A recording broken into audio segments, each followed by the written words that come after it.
So I hope this doesn't sound like too much of me venting or anything, but I do want to go into some details about the problems with focusing on monthly payments, especially when you're negotiating a car deal. So that's actually something that they teach you when you're going into sales, is to try to get the customer to focus on a monthly payment.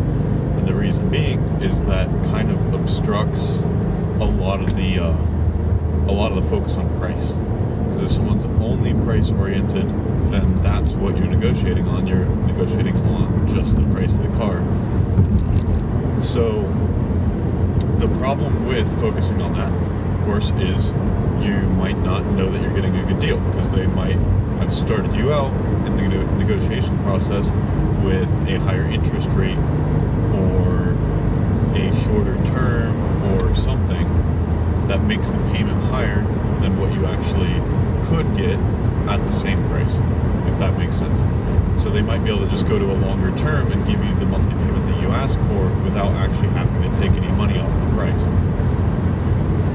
The main reason why I have a problem with it on the sales side is I've actually had some customers that have completely unreasonable expectations about it. So one of the most common numbers that people ask for with monthly payment is, I want to be at $350 a month. And it's just really funny that that's the most common number that people are looking for, is $350. And most of the time it's something that you can't do, but you kind of reason with them and you show them, like, hey, look, like, this is how the math works out. This is, a $30,000 car. If you were to do a $30,000 car over 6 years, you're talking, can't do the math right now, but it's gonna be more than your $350 a month. So I actually had a customer that wanted a WRX, and he wanted a new one. He wanted a 2018 in blue, and he didn't even want the base model. He wanted one with heated seats, and he wanted one with a moonroof and alloy wheels and all that stuff on there. And that's a $31,000 brand new car. That's not going to be something that you can get to a $280 payment, is what he was asking for.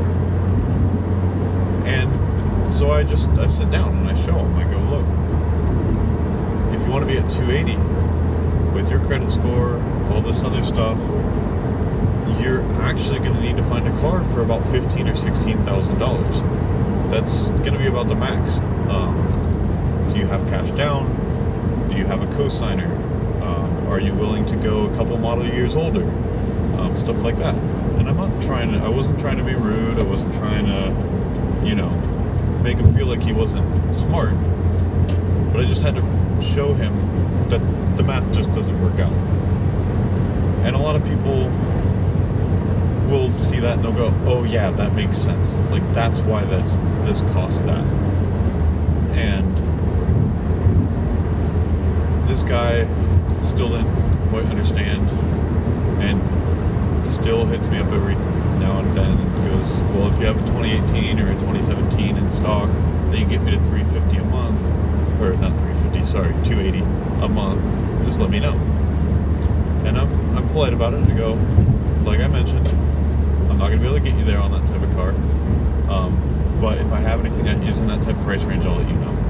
And I let him know that we have a 2008 WRX that we have in stock, and that's too old for him. He doesn't want it, so that's fair.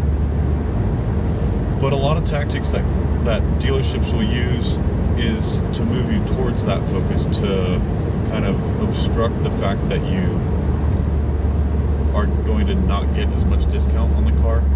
For example, a lot of times we'll have customers that want to do 5 years or 6 years, so 60 months or 72 months, and they want to buy the car at that, and they want to be at that $350, $400 payment, and we'll say, well, we can't get you there at 72 months, but what we can do is we can get you to that at 84, or close to it at 84. Would you be willing to do that? It's only an extra year. And a lot of people say yes. 84 months is 7 years, so it's only an extra year longer than doing a 72-month loan. where you want it to be. But the thing that a lot of people don't realize is that your interest rate on there affects it a lot more at 84. You can pay, you know, depending on your interest rate, it could be huge. It could be a couple $1,000s. It could be, you know, $5,000 or $6,000 extra in interest, because you don't pay off as much of your principal balance in those first years where you're paying interest on a higher principal balance on there. And so that's what a lot of people don't realize when they go longer loan. That's actually something that I didn't even realize when I was buying my first car. Is I did a 72-month loan. If I would have done 60 at a payment that still would have been comfortable for me, it would have reduced my interest a lot. It would put me in a better equity position when I try to go trade that car in later, just because you're paying down your principal amount a lot more.